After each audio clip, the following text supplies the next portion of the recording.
The International Criminal Court in The Hague has issued an arrest warrant against Russian President Vladimir Putin. It accuses him of being responsible for war crimes in Ukraine, including the unlawful deportation of children. Russia's Commissioner for Children's Rights, Ms. Maria Vovebilova, is also subject to an arrest warrant. According to Ukraine, tens of thousands of possible war crimes have been carried out by Russian forces since they invaded Ukraine in February last year. Even war has rules, as the International Committee of the Red Cross says. These are set out in treaties called the Geneva Conventions along with other international laws and agreements. Military forces cannot deliberately attack civilians, nor the infrastructure that is vital to their survival. Some weapons are banned because of the indiscriminate or appalling suffering they cause, such as anti-personnel landmines and chemical or biological weapons. The sick and wounded must be cared for, including injured soldiers, who have rights as prisoners of war. Serious offenses such as murder, rape or mass persecution of a group are known as crimes against humanity or in some circumstances genocide. The United Nations Commission of Inquiry on Ukraine has said there is evidence of the illegal transfer of hundreds of Ukrainian children to Russia. Russia has introduced policies such as forcing children to take Russian citizenship and placing them in foster families to create a framework in which some of the children may end up remaining permanently in Russia.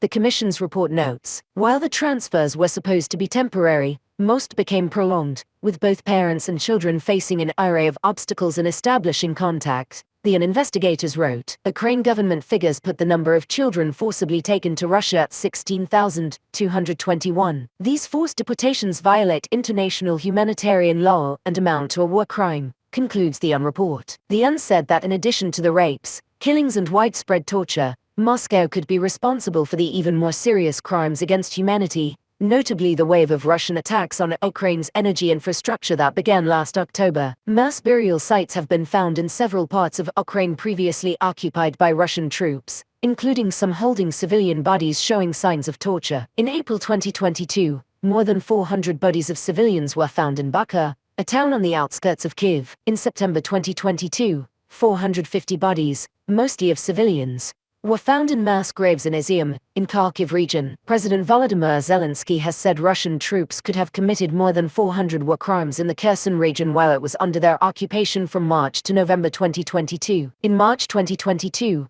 Russian forces carried out an air strike on a theater in Mariupol which was being used as a refuge for children. A hospital in Mariupol was also struck in March last year. Ukraine's courts have already prosecuted one Russian soldier. 21-year-old Russian tank commander Vadim Shishimirin was jailed for life for shooting an unarmed civilian, 62-year-old Alexander Shelipov, in the northeastern village of Chupakivka, a few days after the invasion began. It may prove easier, however, to prosecute individual soldiers for war crimes than military commanders or senior politicians. Hub Williamson of Human Rights Watch says establishing the chain of command is very important for any future trials, including whether a leader authorized an atrocity or turned a blind eye to it. The International Criminal Court (ICC) is investigating war crimes and crimes against humanity in Ukraine, going back as far as 2013, before Russia's annexation of Crimea from Ukraine. Its chief prosecutor, British lawyer Karim Khan, believes there is a reasonable basis to believe war crimes have been carried out. However, the ICC has no powers to arrest suspects, and Russia is not a signatory to the agreement which set up the court,